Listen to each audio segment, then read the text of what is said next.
નમસ્કાર ખેડૂત મિત્રો, મારી યુટ્યુબ ચેનલ ખેડૂત સાથીની અંદર આપ સર્વેનું હાર્દિક અને ભાવભર્યું સ્વાગત કરું છું।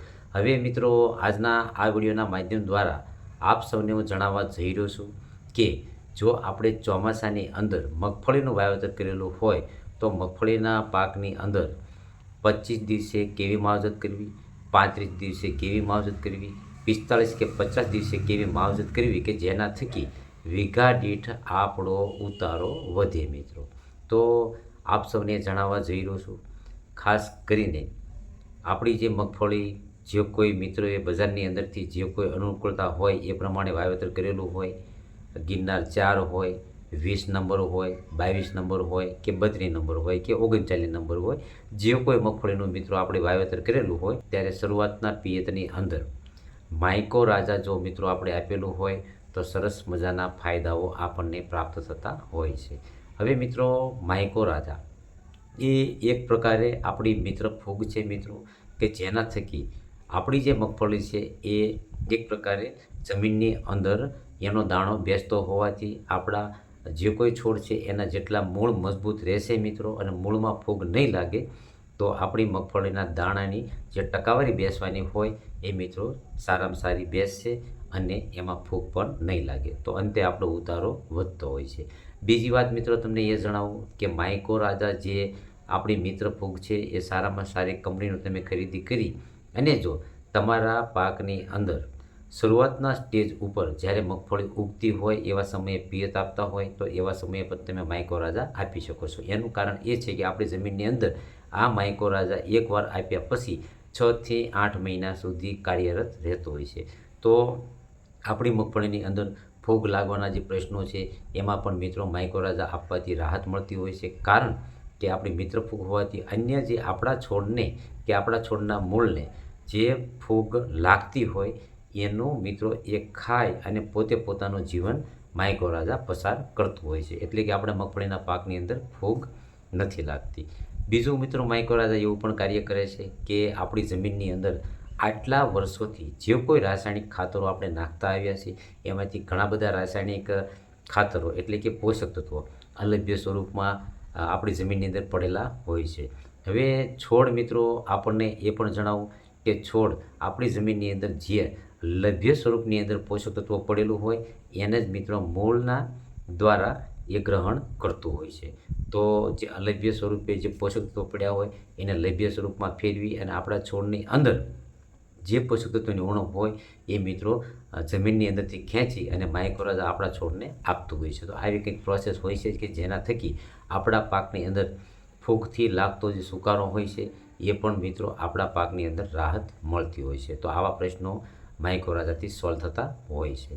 હવે મિત્રો, જ્યારે આપણી મગફળી લગભગ 25 દિવસની આજુબાજુની થયેલી હોય એવા સમયે મિત્રો ખાસ કરીને મગફળી આપણી પીળી પણ થતી હોય છે, એટલે કે કોઈ પાણી લાગવાથી પીળી થતી હોય છે કે કોઈ માઇક્રોન્યુટન કે જે કોઈ લોહ તત્વ હોય કે સલ્ફરની ઉણપના લીધે પણ આપણી મગફળી પીળી થતી હોય છે। તો મિત્રો, મેં અગાઉ એક વિડીયો બનાવ્યો છે જેની અંદર મેં દર્શક મિત્રો એટલે કે ખેડૂત મિત્રોને જણાવ્યું છે કે મગફળીના પાકની અંદર સલ્ફરની ઉણપ હોય તો ઉપરનું પાન પીળું થાય અને એની સાથે સાથે પાનની જે નસો હોય એ પણ પીળી થતી હોય તો સલ્ફરની પૂર્તિ કરવાની રહેશે। તો સલ્ફરની પૂર્તિ કરવા માટે મિત્રો આપણે બજારની અંદરથી જે સલ્ફર 80% અને 90% હોય એની ખરીદી કરી અને આપણા પાકની અંદર આપવાથી સલ્ફરની પૂર્તિ થઈ જતી હોય છે। અથવા તો જે ફાડા ડાળ તરીકે આવે છે મિત્રો જે સલ્ફર, એ પણ તમે ઉપયોગ કરી શકો છો। તો આવી રીતે તમે સલ્ફરનો ઉપયોગ કરી અને તમારી મગફળીની અંદર સલ્ફરની ઉણપ હોય તો તમે દૂર કરી શકો છો અને પીળાશ દૂર થઈ જતી હોય છે। હવે મગફળીનો પાક મિત્રો એવો છે કે જો પીળાશ પડતી હોય તો સલ્ફરની ખામી હોય યા તો મિત્રો લોહ તત્વની ખામી હોય। લોહ તત્વ એટલે કે ફેરસ, જે આપણે બજારની અંદર કંપનીઓ દ્વારા બનાવીને જે કોઈ પેકેટની અંદર આપણને પ્રાપ્ય થાય છે એ પ્રમાણે મિત્રો આવતું હોય છે। અલગ અલગ કંપનીનું અલગ અલગ માપ હોય છે। તો ફેરસનું જો મિત્રો આપણા પાકની અંદર ઉણપ હોય એટલે કે ઉપરનું જે નવું પાન હોય એ મિત્રો પીળું થતું હોય છે, પરંતુ એની જે નસો હોય એ નસો મિત્રો લીલા કલરની રહેતી હોય છે, એટલે સમજી લેવાનું કે ફેરસની ઉણપ છે। તો ફેરસની પણ પૂર્તિ કરવાની રહેશે, અથવા તો બજારની અંદરથી ફેરસ, એમિનો અને સાઇટ્રિકનું ભેગું કોમ્બિનેશન તૈયાર દવા મળે છે મિત્રો, એનો પણ તમે સ્પ્રે કરી અને આ ઉણપ દૂર કરી શકતા હોય છો. તો મિત્રો આવી રીતે પણ પ્રશ્નો બનતા હોય છે. હવે હાલની કન્ડિશન જોતાં વરસાદ જો મગફળીની અંદર વધારે પડતો આવવાથી પાણી લાગતું હોય તો ઘણા બધા મિત્રો એ પણ મને પ્રશ્નો કરતા હોય છે કે મગફળીની અંદર યુરિયા નાખવું કે ન નાખવું. તો મિત્રો આપણને એ પણ જણાવી દઉં કે મગફળીની અંદર યુરિયા નાખવું હિતાવ બનતું નથી. એનું કારણ એ છે કે મગફળીનો પાક જે છે મિત્રો એ એક પ્રકારનો કઠોળવર્ગીય પાક છે કે એના મૂળની અંદર રાઇઝોબિયમની ગાંઠો જે બને છે મિત્રો, એ ગાંઠો દ્વારા વાતાવરણ જે આપણું છે એની અંદર 78% નાઇટ્રોજન છે, એમાંથી ખેંચીને છોડની અંદર રાઇઝોબિયમની ગાંઠો મિત્રો નાઇટ્રોજનની છોડની અંદર પૂર્તિ કરાવતું હોય છે. તો યુરિયા નાખવાનું મિત્રો હું તમને ભલામણ કરતો નથી. છતાં પણ જમીન ચકાસણી કરાવતા નાઇટ્રોજનની હદબારી ઉણપ હોય તો મિત્રો તમે નાઇટ્રોજન થોડું ઘણું આપી શકો છો, એ પણ સારા એવા કૃષિ નિષ્ણાતની સલાહ મુજબ. હવે વરસાદ મિત્રો જ્યારે પડતો હોય અને એવા સમયે આપણી મગફળીની અંદર પાણી લાગવાના પ્રશ્નો પણ તમને જોવા મળતા હોય તો એવા સમયે તમે મોરેશિયો એટલે કે એમોનિયમ સલ્ફેટ ખાતર જે આવે છે એનો તમે ઉપયોગ કરશો તો સારામાં સારું પરિણામ પ્રાપ્ત થશે. એટલે કે એની અંદર નાઇટ્રોજન અને સલ્ફર જેવા બંને તત્વો એમાં પ્રાપ્ત થશે, જેના થકી નાઇટ્રોજનથી જો છોડની અંદર ઉણપ હોય તો પીળાશ દૂર થઈ જશે અને સલ્ફરથી મિત્રો આગળ જતાં મગફળીના પાકની અંદર આપણો મગફળીનો પાક તેલીબિયા પાક હોવાથી તેલની ટકાવારી વધારશે તો વીઘા દીઠ આપણને ઉતારો પણ વધશે. તો એ તમે મિત્રો મોરેશિયું વાપરી શકો છો.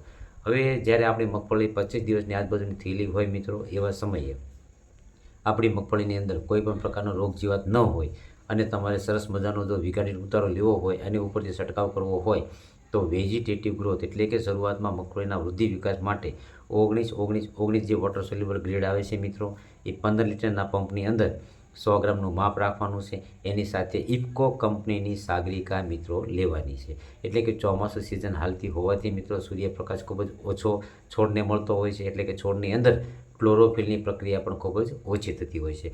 તો સાગરિકા તમારે ઇફકોનું લેવાનું છે, જે 50 mlનું 15 લીટરના પંપની અંદર માપ રાખી અને એની સાથે 19-19નું ભેગો તમે 100 ગ્રામનું માપ રાખી છંટકાવ કરી દીશો તો આપણી મગફળીની અંદર એક પ્રકારે વૃદ્ધિ વિકાસ થશે, છોડ લીલોછમ રહેશે અને આગળ જતાં સૂયા બેસવાનું જે કંઈ પ્રોસેસ થવાની હોય એ મિત્રો રેગ્યુલર થશે.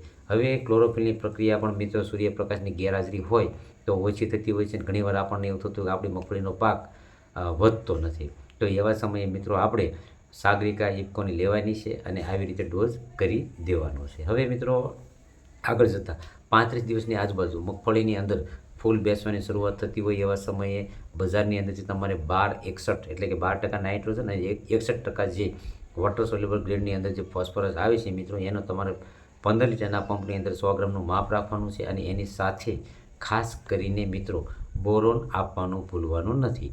હવે એવા સમયે જો ઈયળનો એટક હોય તો સારામાં સારી દવા ઇમામેક્ટિન બેન્ઝોએટ 5% મમરી પંપ, જે તમે જૂના નામથી જાણો છો પોકલેન. તો બજારની અંદર સરસ મજાની સસ્તી દવા મળે છે મિત્રો.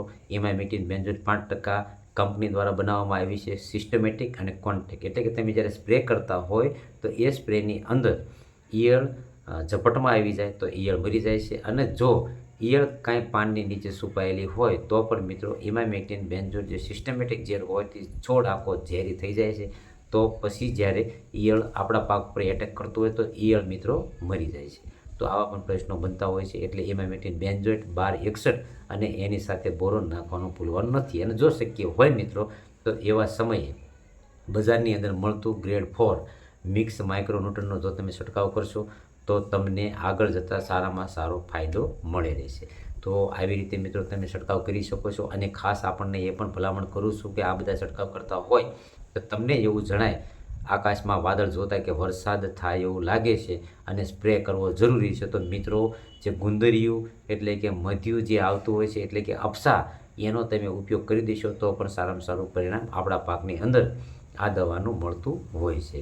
હવે જ્યારે આપણી મગફળી મિત્રો 45 દિવસની આજુબાજુની થઈ હોય ત્યારે ધીમી ગતિએ સૂયા બેસવાની પણ પ્રોસેસ છોડની અંદર ચાલતી હોય છે. તો એવા સમયે મિત્રો આપણને હું ભલામણ કરું છું કે બજારની અંદરથી 0-52-34 એટલે કે 52% ફોસ્ફરસ અને 34% જે પોટાશ છે મિત્રો, તો ફોસ્ફરસ દ્વારા ફ્લાવરિંગની ટકાવારી વધશે, છોડના મૂળ મજબૂત થશે, નવી ફૂટ આવશે અને જે 34% પોટાશ આવે મિત્રો, જે પોટાશ એ પોટાશ દ્વારા ફૂલમાંથી જે સૂયો બનતો હોય એ પ્રોસેસ મિત્રો ટૂંકી ઘડીએ થતી હોય છે, એટલે કે ફૂલમાંથી સૂયા બનવાની પ્રોસેસમાં વધારો થાય છે. તો આપણા જે મગફળીનો છોડ છે એની અંદર જેટલા સૂયા વધારે બેસે એટલું મિત્રો આપણું ઉત્પાદન વધતું હોય છે. તો મગફળીની જો સાચી માવજત કરવી હોય તો જ્યારે ફ્લાવરિંગ સ્ટેજ હોય ત્યારે તમારે માવજત કરવાની છે. એની સાથે સાથે જ્યારે ફ્લાવરિંગમાંથી સૂયા બેસતા હોય એવા સમયે તમે જો મિત્રો સારામાં સારી માવજત કરશો તો ફ્લાવરિંગ સારું બેસશે, સૂયા સારા બેસશે અને અંતે આપણું વીઘા ઉતારો વધશે. હવે 45 દિવસનું જ્યારે આપણી મગફળી પહોંચી હોય એવા સમયે ઘણા બધા ખેડૂત મિત્રો પાળા પણ ચડાવતા હોય છે. હવે આ પાળા ચડાવતા હોય તો મિત્રો અન્ય કોઈ ખાતર તમે નાખો કે ન નાખો, પરંતુ મારી તમને એક વિનંતી કે ભલામણ છે કે બજારની અંદરથી મળતું જે જીપ્સમ ખાતર છે મિત્રો, જેની અંદર કેલ્શિયમ અને સલ્ફર આ 2 પોષક તત્વો હોય છે, જે મગફળીના પાક માટે ખૂબ જ અગત્યના છે મિત્રો. એટલે કે ઉતારો વધારવા માટેના આ જે પોષક તત્વો છે જીપ્સમ, જેની અંદર સલ્ફર અને કેલ્શિયમ છે, જે બંને પોષક તત્વો મગફળીનો જે દાણો બનતો હોય એમાં મિત્રો સરસ મજાની પ્રોસેસ કરાવે છે. એટલે કે સખલી નહીં પડે, તેલની ટકાવારી વધશે, તો આપણી મગફળીમાં વજન વધશે અને સાથે સાથે જે પોટાશ આપેલું હોય એટલે કે 34% પોટાશ, તો એનાથી દાણો ગરફવાળો થશે, શાઇનિંગવાળો થશે, મીઠાશવાળો થશે. તો આ બધા પરિબળો એની અંદર કાર્ય કરશે તો આપણને અંતે ઉતારો સારામાં સારો મળશે. તો મિત્રો આપણે જીપ્સમનો પણ ઉપયોગ કરવાનો છે. તો આવી રીતે મિત્રો આપણે 45 કે 50 દિવસ સુધી મગફળીની તમે આવી રીતે માવજત કરો તો હું એવું માનું છું, કારણ કે બોટાદની અંદર ગામડાઓમાં ખેડૂતોની વિઝિટ કરતો હોઉં છું, બોટાદ સિટીના ખેડૂતોની વિઝિટ કરતો હોઉં છું. તો મિત્રો આ બધા મારા અનુભવો છે, મેં પોતે નિહાળેલા છે. તો તમે આવી રીતે જો 45 દિવસ સુધી મગફળીની ટ્રીટમેન્ટ કરશો તો સારામાં સારું પરિણામ પ્રાપ્ત થશે. તો મિત્રો મારી આવી અવનવી માહિતી મેળવવા માટે મારી યુટ્યુબ ચેનલ ખેડૂત સાથીને તમે સબસ્ક્રાઈબ કરજો, લાઇક કરજો, કે જેના થકી હું આપને યોગ્ય સમયે યોગ્ય પાકની અંદર માવજત કેવી રીતના કરવી અને ઓછા ખર્ચે સારામાં સારો ઉતારો કઈ રીતના મેળવવો એના બારામાં હું તમને કહેતો રહીશ મિત્રો.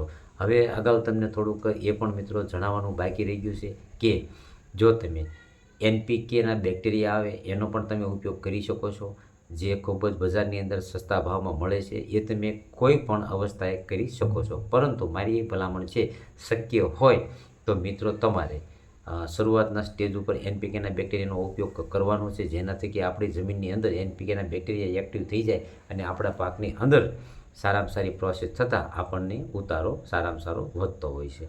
હવે ખાસ એ પણ જણાવું મિત્રો કે જેમ કે 05234 છે કે 1261 છે, એવા વોટર સોલ્યુબલ ગ્રેડનો તમે ઉપયોગ કરતા હોય તો ફૂગનાશક કન્ટેન એમાં એડ કરવાનું થતું નથી મિત્રો. કારણ કે ફૂગનાશક જો તમે એડ કરશો તો ડોઝીસ ફાટવાના પણ પ્રશ્નો બનતા હોય છે અને આપણી દવા વેડફાતી હોય છે. હવે બીજું મિત્રો આપણને એ પણ જણાવું કે મગફળીના પાકની અંદર સારામાં સારી ફૂગનાશક દવાઓના અમુક કન્ટેન તમને જણાવું છું કે જેના થકી તમે એનો ઉપયોગ કરશો. માની લો કે કોઈ બળિયા ટપકાનો રોગ છે કે કોઈ અન્ય પ્રકારની ફૂગ લાગી હોય, મૂળનો સડો બેઠેલો હોય, તો ફૂગ દ્વારા સડો લાગેલો હોય મિત્રો, તો અમુક એવા બજારની અંદર સારામાં સારા કન્ટેન્ટ છે કે જેનું સચોટ તમને રિઝલ્ટ પ્રાપ્ત થતું હોય છે. એટલે કે મિત્રો ટેબુકોનાઝોલ છે, હેક્ઝાકોનાઝોલ છે, એ સિવાયના મિત્રો આમ તમે જોવા જશો તો મેન્કો જે 75% છે, એના સિવાય તમે જોઈશો તો ટ્રાઇક્લોક્સીટ્રોબિન 25% કરીને આવે છે WG ફોર્મમાં, એનો પણ તમે ઉપયોગ કરી શકો છો.